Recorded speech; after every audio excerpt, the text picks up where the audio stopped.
नमस्कार, मैं राकेश परमार और आप देख रहे हैं आप सबकी बात। मित्रों, अपनी बात की शुरुआत से पहले मैं सबसे पहले एक बात स्पष्ट कर दूं कि मेरा मुद्दा हिंदू मुसलमान नहीं है, ना ही मैं किसी के पक्ष में विपक्ष में कुछ बात कहने के लिए बैठा हूं।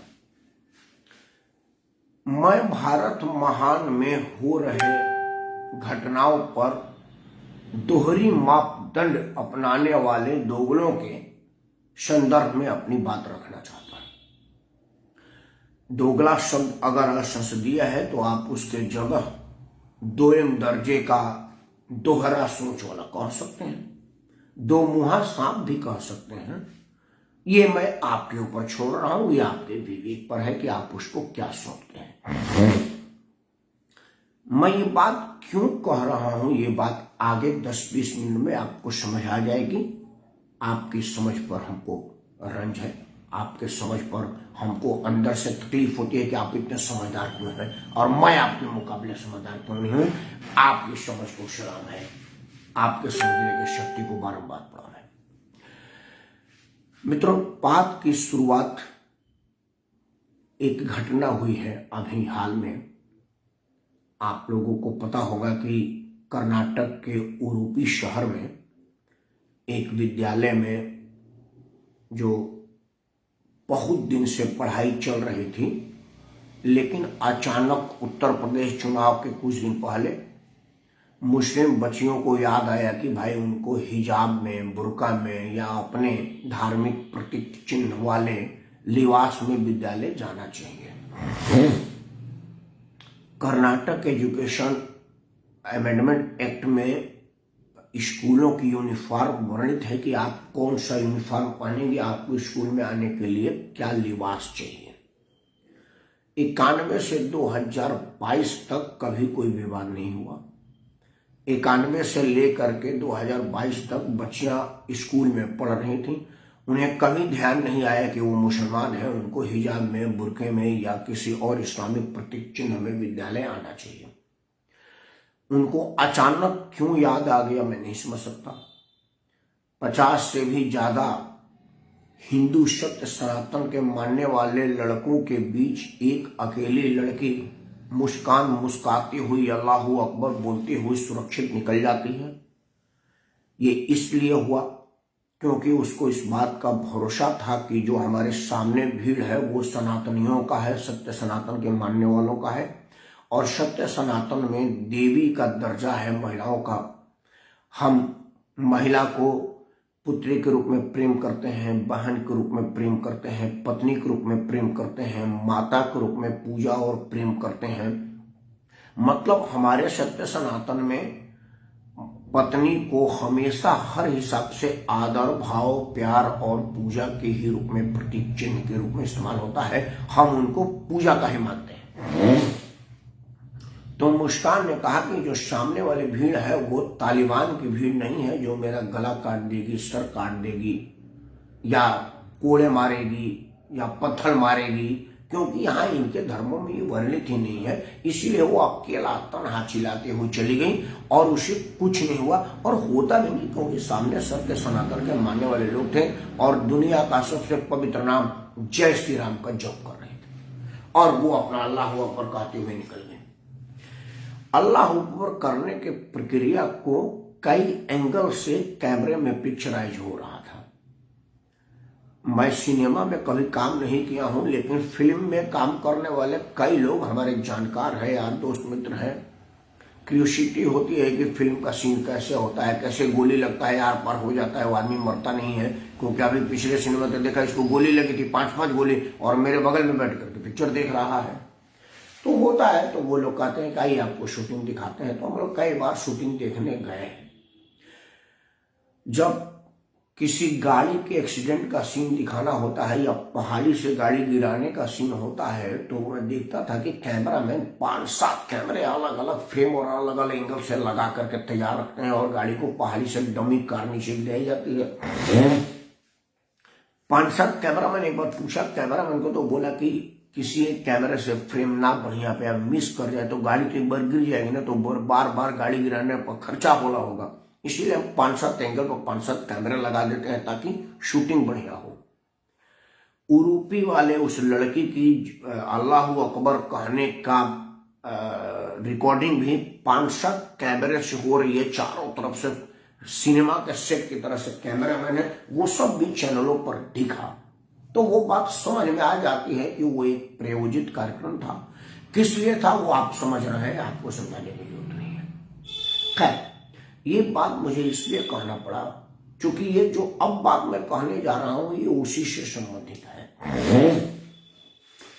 मित्रों, जब वो जय श्री राम के सामने अल्लाह अकबर कही, देश भर के बुद्धिजीवियों को पेट में दर्द हो गया। वो सारे के सारे, कोई भगवा आतंकी कहने लगा, कोई गुंडों के बीच रजिया फंस गई, गुंडों में का नारा देने लगा।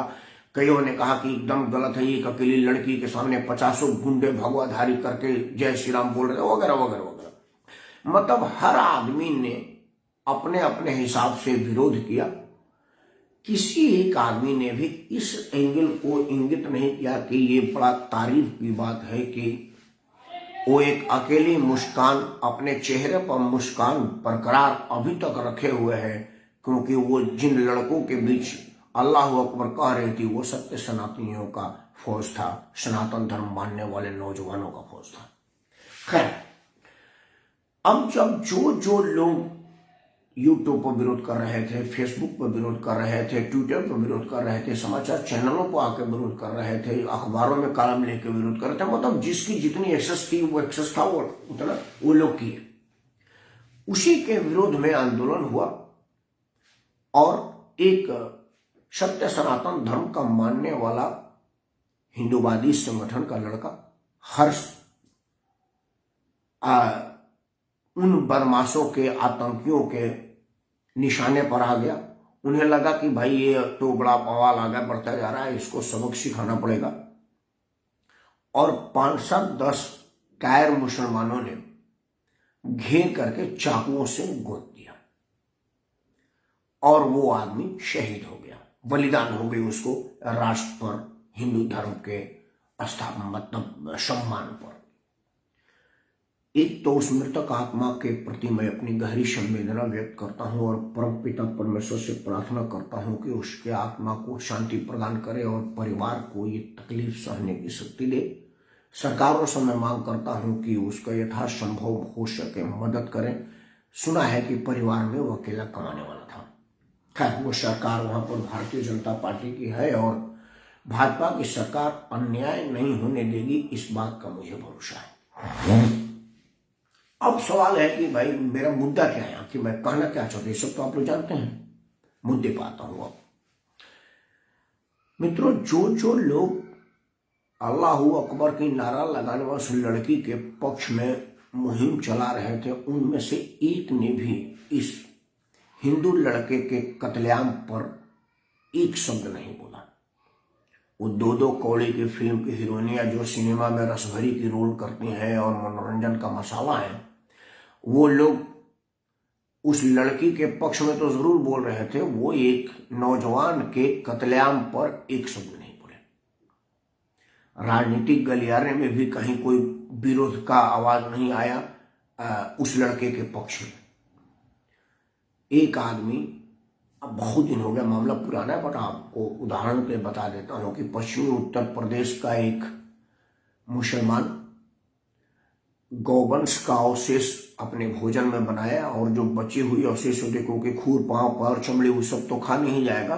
वो हिंदू बहुल गांव में रहता था, उसने कुछ लोगों के दरवाजे के सामने फेंक दिया और उससे आपस में कहा सुनी हुई, वाद विवाद बढ़ा और दोनों तरफ के मारामारी में वो कमजोर पड़ा और उसका हत्या हो गया। दिल्ली का नौटंकीबाज केजरीवाल दौड़ता हुआ चला गया वहां पर। भारत का ऐसा कोई राजनीतिक शख्सियत नहीं था जो उसमें गया न हो। गौ तस्करी करने में आमने सामने की फायरिंग में पहलू खान का हत्या हो गया।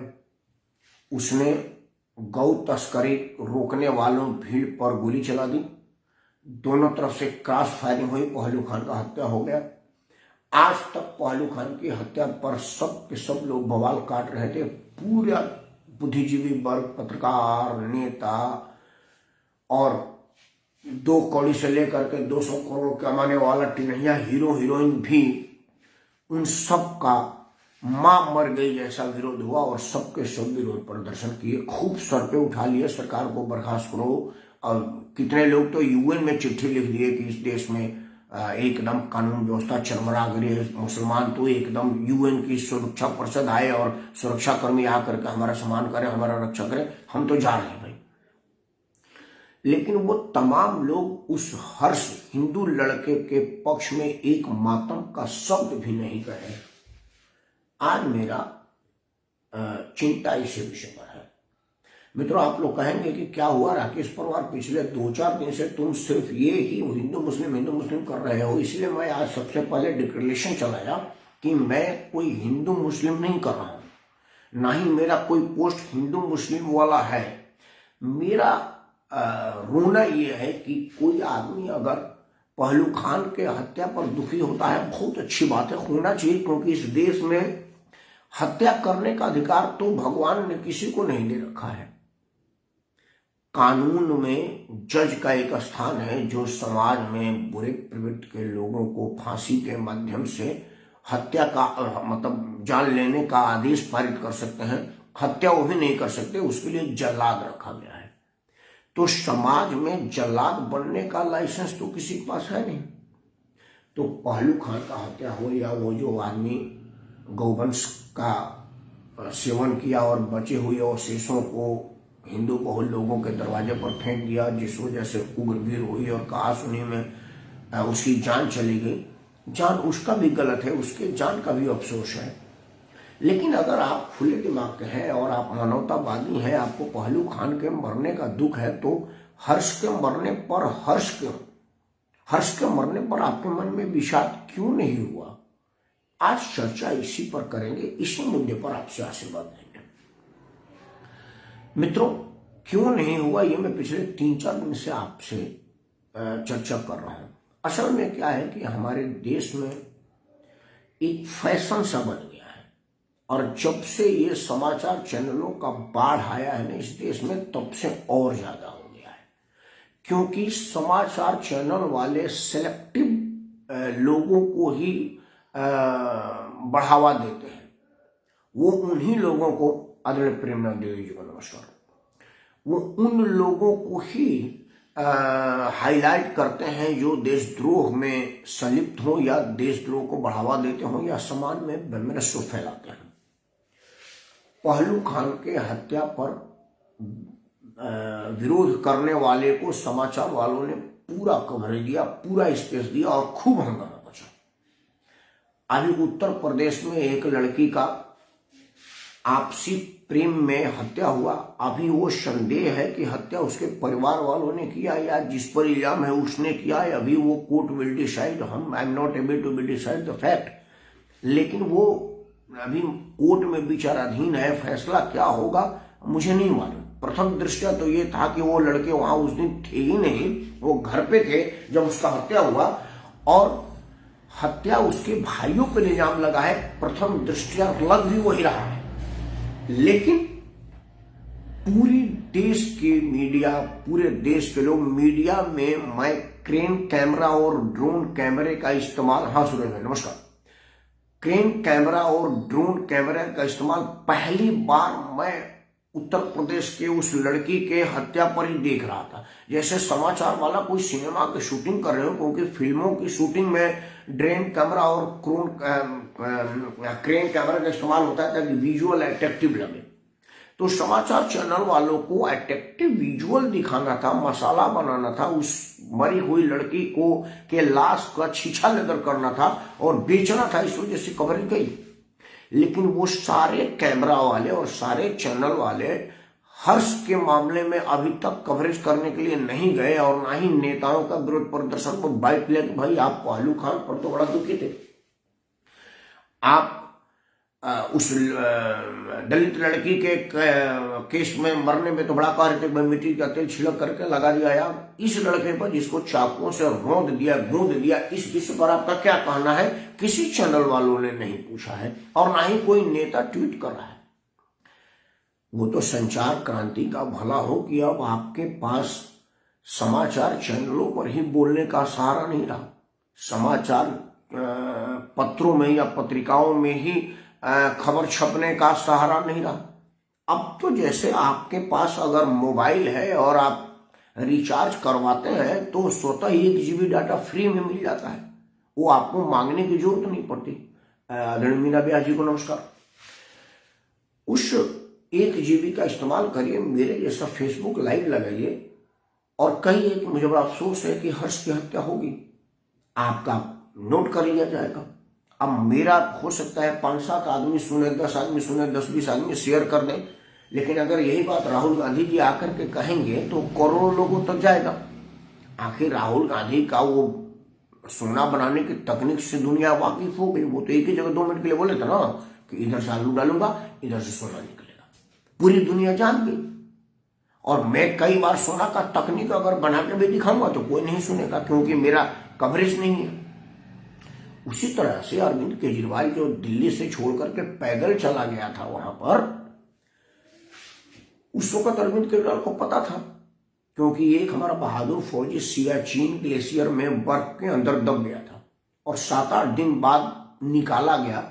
लेकिन वो भारत का फौजी था, इतना जल्दी थोड़े शहीद होता, और वो भी भारत माता, जिस भारत माता के रक्षा में वो अपनी जान सर्वत्र लगा दिया था, भारत माता उसकी जान कैसे लेती? तो उन्होंने भारत माँ के गोद में सोया था वो वीर बहादुर जवान, उसको माँ जिलाए हुए थी। फिर वो दिल्ली के बेस अस्पताल में आया और अपने जीवन और मौत के बीच जूझ रहा था, जब तक वो धरती माता की गोद में था, जीवित था। अस्पताल में आया और खैर वो वीर गति को प्राप्त हुआ। लेकिन अरविंद केजरीवाल के घर से अस्पताल की दूरी 3.5 किलोमीटर है। बेस अस्पताल वो नहीं गया एक संवेदना का शब्द बोलने के लिए उसके परिवार वाले को कि तू माँ भारती का लाल है, और माँ भारती के सेवा में उसकी रक्षा करने के लिए अपना सर्वोच्च बलिदान दिया। लेकिन वो एक ऐसा आदमी जो कि गौमांस का भक्षण कर रहा था और अवशेषों को हिंदुओं के दरवाजे पर फेंक करके उसको उग्र कर रहा था, क्योंकि उसको पता था कि ये जाट बहुल हिंदू बहुल इलाका है, यहाँ पर 2-3 धर्म मुसलमान है, ये स्वतः रूप से झगड़ा करेंगे और हमको इसका विज्ञापन करने को मौका मिलेगा। ऐसा सोच डेवलप होता है। उसका मैं एग्जाम्पल देता हूं। मैं जिस मोहल्ले में रहता हूं, ये मोहल्ला हिंदू बहुल इलाका है। यहां पर 1-2 घर मुसलमानों का है। माई का लाल मजाल है कि कोई उनके विरुद्ध बोल दे, वो आए दिन झगड़ा करते रहते, बट उनको कोई बोलता नहीं है। यही अगर उल्टा होता तो तस्वीर आप कल्पना करिए। खैर, मैं ये बात नहीं करता कि आप कहाँ क्या करेंगे। मेरा आज का विषय है कि जो आदमी एक मोटरसाइकिल चोरी के जेल में पकड़े गए लड़के की आपस में पिटाई हो गई। चोर को तो हर आदमी हाथ साफ करता है, ये तो हम लोग जानते हैं। गांव में जो चोर मिलते हैं, जो आज तक जीवन में फतेंगे भी नहीं मार, दो भी जाकर 2 घूसा मार देता है। तो वो भीड़ आई और दुनिया में प्रचारित किया गया कि भारत में मॉब लिंचिंग हो रही है। लेकिन वही भीड़ एक साधु की हत्या पाल घर में कर देती है, वो मॉब लिंचिंग के श्रेणी में नहीं आता है। मेरा विषय ये है कि इन विषय पर हम सब लोगों को एक मत बनाना पड़ेगा और इस वजहों को जानना पड़ेगा कि आखिर क्यों हर्ष की हत्या पर चुप्पी और 10-20 सत्य सनातन धर्म के बच्चों के बीच एक मुस्कान का मुस्काता हुआ चेहरा और वो अल्लाह अकबर के नारा पर कोहराम, ये कब तक? आखिर हमारे देश में बहुसंख्यक होने का दंड कब तक दिया जाएगा और किस किस रूप में दिया जाएगा, ये चिंता का विषय है। मित्रों, पिछले 2-3 दिन से मैं इसी विषय को एड्रेस कर रहा हूं और इसी पर रो रहा हूं और आप सबसे भी प्रार्थना कर रहा हूं कि जो मैं समझ रहा हूं, क्या आपको नहीं समझ पा रहे हैं? मुझे नहीं समझ कि जो मैं समझ रहा हूं वो उचित है कि नहीं है, बट आपके सामने रख रहा हूं। कृपया अपना मार्गदर्शन दीजिए। मेरा मानना है कि सत्य सनातन धर्म का अपमान सत्य सनातन धर्म के मानने वाले लोग इसलिए करते हैं क्योंकि हम लोगों को जाति में बांटा गया है, आरक्षण के तलवार से काटा गया है और हम सब एक दूसरे को देखना नहीं चाहते। मैं क्षत्रिय हूं तो ब्राह्मण को नहीं देखना चाहूंगा, ब्राह्मण है तो बनिया को नहीं देखना चाहेंगे, बनिया है तो भूमियार को नहीं देखना चाहेगा, भूमियार है तो दलित को नहीं देखना चाहेगा। ऐसा परसेप्शन बिल्ड कर दिया गया है। और अगर हम सब कहीं एक हैं तो मीडिया में कवरेज नहीं है।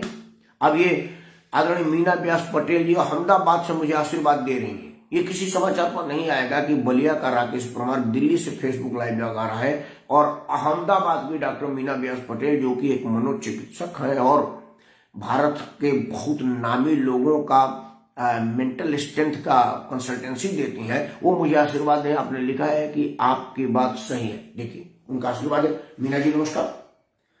आदरणीय प्रेम नारायण द्विवेदी जी नारंगी शहर नागपुर से हमको अपना आशीर्वाद दे रहे हैं। ये कहीं नहीं दिखाएगा। एक मीना व्यास पटेल है, एक प्रेम नारायण द्विवेदी ब्राह्मण है और मैं क्षत्रिय हूं। हमारा सूरज सिंह हमको आशीर्वाद दे रहा है, हमको स्नेह कर रहे हैं। सूरज उम्र में छोटे हैं तो मेरा आदर कर रहे हैं, मेरे को मेरा हौसला दे रहे हैं। ये कहीं खबर नहीं बनेगा। लेकिन अगर हम इस दोनों में से कोई गाली दे देता तो वो खबर बनता कि पंडित जी और बाबू साहब में झगड़ा। हमें इस विषय को मिटाना चाहिए, हमें इस विषय को खत्म करना चाहिए। देखिए आरक्षण खत्म करके समाज जोड़ने की शक्ति तो हम में है नहीं, क्योंकि वो सरकारों के पास है और सरकार आपकी बात नहीं सुनेगी। क्यों नहीं सुनेगी उसका उदाहरण बता देता हूं। मित्रों मैं उत्तर प्रदेश के बलिया का मतदाता हूं। मेरा वोटिंग राइट बलिया में है। बलिया में 3 तारीख को चुनाव है। अब तक के प्रस्तावित कार्यक्रम में मुझे बलिया जाना है बाई रोड। मैं तो पहले से ही जाना था, लेकिन कुछ जरूरी काम पड़ गया इसलिए मैं रुक गया। लेकिन मैं जाऊंगा और अगर नहीं जा पाऊंगा तो मुझे कोई बहुत अफसोस नहीं होगा। क्यों? क्योंकि अब लोगों को स्वभाव है, मैं बलिया में भी, मैं गांव में भी जाता हूं तो कई बार देखता हूं कि गांव के लोग जो क्षत्रिय, जैसे मेरा गांव पूरा परमार क्षत्रियों का गांव है, उसमें सारे के सारे एक ही राजपूत है, परमार राजपूत है। ये मेरा भाई हैदराबाद से है, संदीप सिंह, मतलब मेरा तो इसका सोनू नाम है घर का, मेरा भाई है, लेकिन संदीप कुमार सिंह है। नवाबों के शहर, मतलब लखनऊ नहीं, हैदराबाद से, चार मीनार के शहर हैदराबाद से, तेलंगाना से देख रहा है। तो अब एक ये शोभा छपरा का वोटर मेरा भाई है, तेलंगाना में है, और एक मैं दिल्ली में हूं। मतलब मेरा 2 वोट तो बाहर हो गया। 2 ही नहीं, मतलब और कई, जैसे इसके चाचा जो हमारे भी चाचा हैं, वो सीएमओ है उत्तर प्रदेश में, चीफ मेडिकल ऑफिसर है, वो अपने यहाँ है। अब इसके और 3-4 भाई हैं, वो एक कटक में है, एक दिल्ली में है, एक तो खैर पार्लियामेंट का बहुत बड़ा अफसर है संजय। मतलब इस सब हम लोग बाहर हैं तो मतदान तो शोभा छपरा में नहीं हुआ ना। अगर हम शोभा छपरा में भी होते तो उस दिन पिकनिक मनाते, एक मुश्त वोट देने नहीं जाते। सरकार इस बात को समझ रही है कि भाई राकेश परमार अगर 20 वोट है तो 10 लोग तो बाहर ही नहीं निकलेंगे, और 10 लोग बड़ी मुश्किल से निकलेंगे किसी कहने पर। 5 आदमी मतदान केंद्र आते तो कह रहे बड़ा भीड़ है, नहीं जाएंगे। 2 आदमी जाएगा, अगर कहीं पुलिस बल प्रयोग कर दी तो सबसे पहले भागेगा, कहेगा छोड़ यार, हमने क्या करना, हो कोई हमें क्या हानि। लेकिन वो जो दलित समाज के लोग हैं, जो मुसलमान समाज के लोग हैं, जिनकी सरकारें खैर करते हैं, जिनकी चिंता करते हैं, वो चिंता करने योग्य काम करते हैं, इस बात की तारीफ होनी चाहिए। मैं उनको प्रणाम करता हूं, उनके जज्बे को सलाम करता हूं। मैंने देखा है, मैं जो गांव में रहता था तो मान लो जैसे अभी आलू उल्लू कोड़ने का समय होता था या कटनी का समय होता था, चुनाव के टाइम में कोई भी खेती योग्य काम होता था, तो हमारे यहाँ एक मठिया है मेरे गांव से दूर, दलितों का बस्ती है, वहीं से खेत में काम करने वाले लोग आते हैं। जो पहले चले जाए, सोनू चला जाए तो सोनू के यहाँ चले जाएंगे, हम चले जाएंगे तो हमारे यहाँ चले जाएंगे, क्योंकि हम ही लोगों की जमीन में रहते हैं। इसीलिए वो हम में से जो हमारे परिवार के जाएगा उसी के खेत में जाएंगे। तो हम लोग एक दिन पहले जाके कह देते हैं, हाँ खुश रहो बाबू। अच्छा हाँ घर में बढ़ तू, अच्छा हाँ सुरेंद्र से बढ़े, और घर पे ही है, और सुरेंद्र सिंह, हाँ सुरेंद्र चौबड़ा मालूम। एनीवे हाँ मिश्रा जी को नमस्कार। वो क्या करते हैं कि जैसे हम लोग शाम को जाते हैं कि कल चलना है खेत में कटनी करने के लिए, तो कहते हैं ना जी कल नहीं जाएंगे। मतलब क्यों, कोई बात है? कहा हाँ कल वोट है। मतलब वो रोजी वाले लोग हैं, उनका हाथ चलेगा तो मुंह चलेगा। इसी स्थिति में है कि अगर एक दिन हमारे खेतों में काम नहीं किए तो हम उनको शाम को पैसा नहीं देंगे, तो हो सकता है शाम को उनके घर खाना न बने। ऐसी भी बहुत विषम परिस्थिति में वो लोग रहते हैं, लेकिन तब भी मतदान के दिन काम पे नहीं जाते हैं। तो हमें उनके साथ समझौता करना पड़ता है, क्योंकि चैत का कटिया है, 2 दिन में ही सारा सूख साख के गिर जाएगा। तो हम उनसे कहते हैं कि तू एक काम करो, सवेरे सवेरे जाके मतदान दे देना और वोट दे करके सीधे खेत में आ जाना। तो कहते हैं ना जी, सवेरे का जाएंगे, खाना बनाएंगे, खा के आएंगे ना, क्योंकि तो क्यों सवेरे नहीं हो तो भोर में उठ कर जाकर लाइन लगा देंगे, ताकि सबसे पहले हम वोट दे दें। उनका जज्बा देखिए, वो अपना दहाड़ी छोड़ने को तैयार है।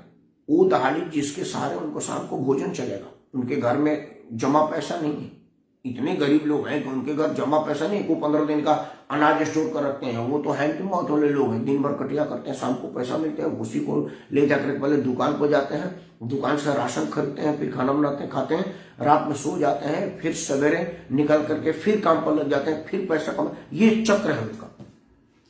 ये इस चक्र को भी तोड़ देते हैं वोट के दिन। कहते हैं कि नहीं, एक दिन भूखे रह जाएंगे लेकिन वोट जरूर करेंगे। अब आप बताइए, क्योंकि अब तो पहले भी वोट गिनती होती थी कि शोभा छपर के बूथ पर 3000 वोट है, पड़ा कितना 300। शोभा छपर के गांव पर बाबू साहब लोग कितना है 2700, बाकी कितनी है 100-200। मतलब ये 100-200 जो वोट पड़ा है वो उन्हीं लोगों का पड़ा है। जो 150 वोट पड़ा है वो गलती से बाबू साहब लोग इंजॉय करते करते आके वोट मार गए कि देख लेते हैं मोहर मारते कैसे हैं। शुरू में तो बटन दबाते कैसे हैं ये देखने के लिए लोग चले गए, चलो यार बटन तो दबाना है। तो इस टेंडेंसी को आप जब तक नहीं बदलेंगे तब तक आपका सम्मान नहीं होगा, क्योंकि सरकारों के रिश्तेदार दलित मुसलमान नहीं होते, उनका चारागाह होते हैं, उनका खुराक होते हैं। वो उन्हीं के वोट से उनकी सरकार बनती है, बचती है। तो हमारे यहाँ भोजपुरी में कहते हैं कि जिसका खाएगा उसका गाएगा। तो अगर वो उनको वोट कर रहे हैं तो वो उनके भले की योजना बना रहे हैं, क्योंकि उनके वोट पर ही तो उनकी सरकार टिक रही है, उनकी सरकार बन रही है। तो अगर आप चाहते हैं कि सत्य सनातन धर्म में लोग कदर करें, इज्जत करें और आपकी भी वैल्यू बनी रहे, तो आप वोट करिए। बड़ा मौका है। कल जिन जिन लोगों को मतदान पड़ा होगा वो सबसे पहले हाथ जोड़ कर प्रार्थना है, आप सबसे पहले वोट करने जाइए। आपका पहला कर्तव्य है वोट करना, और वोट करिए और अपने मतलब की सरकार चुनिए। देखिए आपकी बात मानेगी, और अगर नहीं मानेगी तो फिर अगले बार आप उसको बदल दीजिएगा। लोकतंत्र में तो सरकार बनाना बिगाड़ना आपके हाथ में, अंततः बटन तो आप ही को दबानी है। अगर आप चाहते हैं कि मौत, पहले मैं डिक्लेयर कर दूं कि मौत किसी की हो मुझे अफसोस है, लेकिन मैं अगर चाहते हैं कि ये सेलेक्टिव विरोध और सेलेक्टिव अप्रोच ना हो, आप चाहते हैं कि अगर पहलू खान के मौत पर दुनिया दुखी है तो हर्ष के मौत पर भी दुखी हो, तो आप वोट की शक्ति पहचानिए और अपने पक्ष में वाले पार्टी को वोट करिए जो आपके मौत पर भी दुखी हो। फिर से एक बार कह रहा हूं कि मौत पर दुखी होने का मौका ही ना आवे, ऐसा ईश्वर मौका न दे, क्योंकि किसी को अगर किसी के जन्म देने का राइट नहीं है तो उसका जान लेने का भी राइट नहीं है। बल्कि हमारे संविधान में तो जिसने जन्म दिया उसे भी जान लेने का अधिकार नहीं है। मेरी माँ ने मुझे जन्म दिया, मेरी पत्नी ने मेरे बच्चों को जन्म दिया, लेकिन मेरी माँ मेरा जान नहीं ले सकती, कानून इसकी इजाजत नहीं देता, समाज इसका इजाजत नहीं देता। मेरी माँ का दिल बात की बात है, वो तो कभी इस विषय को सोच ही नहीं सकता। लेकिन अगर 1% मेरी माँ सोच भी ले कि मैंने तो जन्म दिया, मैं नष्ट कर देती हूँ, तो समाज इजाजत नहीं देगी। तो जिसने जन्म दिया उसको इजाजत नहीं, तो आपको कहां से इजाजत दे दिया आपके बात का विरोध करने पर, काट देने का। और अफसोस की बात है कि पहलू खान का हत्या आपस के विवाद में झगड़ा होने पर हुआ। एक पक्ष मजबूत हो गया और दूसरा कमजोर हो गया, इसलिए वो मर गया। लेकिन ये हत्या तो जानबूझ के हुआ है कि उस लड़के ने हिजाब के विरुद्ध में प्रदर्शन किया है, और सिर्फ यही तो कहा है कि मुल्ला और मौले के कुरान में फर्क समझिए। मौला ने जो कहा है हम उसके पक्षधर हैं, मुल्ला जो कहता है गलत इंटरप्रेट करते हैं, हम उसके पक्ष में नहीं। और मौला ने कहीं नहीं कहा है कि बुर्का आपके लिए अनिवार्य परिधान है। यही बात तो करते हो तो मैं भी कह रहा हूं, तो क्या आप मेरा भी हत्या कर देंगे? कुरान में कुल 4-5 जगह हिजाब या पर्दा का शब्द आया है, जिसमें हिजाब शरीर ढकने का वर्ण कहीं नहीं है पूरे कुरान में। मैंने पूरा कुरान नहीं पढ़ा है, लेकिन जो लोग पूरा कुरान पढ़े हैं उनका मैंने साक्षात्कार किया है, मेरे यूट्यूब पर है। अब तो टीवी पर है, आरिफ मोहम्मद खान जैसा टॉप स्कॉलर, विद्वान आदमी, जिसकी विद्वता पर तो किसी को रंज बार भी मतलब लेस मात्र भी संदेह नहीं होगा, उसने कहा कि कहीं नहीं, एक जगह पर्दा है कि आप हमारे और आपके बीच बात कर रहे थे, पर्दा आ जाए, लिहाज का पर्दा है। आंखों में पर्दा का पर्दा है, आंख ढकने का नहीं है। लेकिन खैर वो एक लिहाज बन गया। किस परिस्थिति में बना वो कहूंगा तो और ज्यादा विस्फोटक और बुरा हो जाएगा। हमारे यहाँ कहा जाता है कि टट्टी पर पत्थर नहीं फेंका करते, नहीं तो बदबू ही फैलती है, तो हम उस पर बहुत ज्यादा चर्चा करके छीछालेदर नहीं करेंगे। लेकिन हम सिर्फ निचोड़ ये बता रहे हैं कि आप चिंता करिए कि आखिर जिस आदमी को एक मौत में मातम और दूसरे मौत में मजा आ रहा है, तो वजह क्या है। मुझे तो ये समझ में आया कि आप छिटपुट मतदान करते हैं, अपने अपने कुनवे को मतदान करते हैं। आपका स्थिति आज़ादी के पूर्व जो कबीलाई रियासतों की थी कि फलाना रियासत का फलाना कबीले का फलाना सरदार है, आज वही स्थिति है। आपको नहीं समझ में आ रहा है तो ये आपकी गलतफहमी है। कबीला है, आपको बता देता हूँ, यादव कबीला, जहां एक कबीले का मुलायम सिंह नेता है, दूसरे का लालू यादव। दलित कबीला, एक जगह का रामविलास नेता है तो दूसरे का मायावती। पंडित कबीला, राजपूत कबीला, हम लोग कबीलाई लोग हैं और कबीला का सरदार हमारा मालिक है, हमारा रहनुमा है। हम लोग फिल्म में देखते हैं कि सरदार ने जो कह दिया वो मान लिया जाता है। आज भी सरदार खाता ना वही, जो कबीला का सरदार करे वो सही। इसको हटाइए और सत्य सनातन के नाम पर एक होकर के मतदान कीजिए। ये मुश्किल है क्योंकि हमको आरक्षण में के तलवार से काटा गया है, हम जुड़ नहीं पाएंगे। लेकिन आप जान लीजिए कि अगर आप रहेंगे तभी तो हिंदू मुस्लिम क्षत्रिय ब्राह्मण रहेंगे, और रहेंगे नहीं तो अगर नारा दिया रहे ना कि किस किस को मारोगे, हर घर से अफजल निकलेगा। अगर कहीं आपके घर में एक घर से निकल कर अफजल आपके घर में घुस गया तो आप कहाँ जाएंगे। कल्पना करिएगा। नहीं हो तो आप एक तारीख बता देता हूँ, सुनने में आपको बुरा लगेगा। 16 मई 1989, 19 जनवरी 1989। तारीख मिस कर रहे हो तो 1989 याद करिए। और भारत का भिन्न जम्मू कश्मीर, जहां से पंडितों को कहा गया था कि या तो आप हमको अपने घर में घुस जाने दीजिए या आप अपने घर से निकल जाने दीजिए, हम दोनों के लिए तैयार हैं। जो अपने आप को बचा के निकाल रहे वो आज भी दिल्ली के सड़कों पर, फुटपाथ पर अपना जीवन बीत रहे हैं 30-32 साल से, और भारत के प्रधानमंत्री के नजदीक रहते हैं।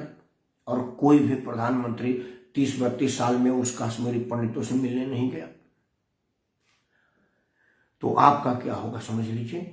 कश्मीर में भी वो कबायली के बकरे चराने के रूप में आए थे, भेड़िहार, और उस पर मालिक बन बैठे। आपके तो घरों में है। हिजाब विवाद में आप देख रहे होंगे कि कलकत्ता के एक विद्यालय में प्रिंसिपल को माफी मांगने पर मजबूर कर दिया गया। आंध्र प्रदेश के विद्यालय में प्रिंसिपल से उठक बैठक करवाई गई और कहा गया कि भाई तुम इस तरह की बकवास ना करो, हमारी लड़कियां जो पहन के जाती हैं जाने दो। तो ये शुरुआत हो गया है। आपको नहीं दिख रहा है तो आप कोई स्पेशल क्लास के चश्मा लगाए हैं, उसको हटाइए और हालात को समझिए। आंख बंद करने से अंधेरा नहीं होता, अंधेरा सूर्य ढकने से होता है। इसके पहले सूर्य ढके आप अपने अंदर के रोशनी को जलाइए, क्योंकि अगर आपके घर में इन्वर्टर है तो अंधेरे का एहसास नहीं होगा। अगर इन्वर्टर नहीं है तो मंगवा लीजिए।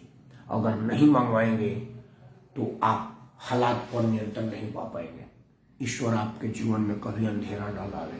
इन्हीं मनोकामनाओं के साथ मैं राकेश परमार आप सबको सादर करता हूँ। जय हिंद, सत्य सनातन की जय, वंदे मातरम।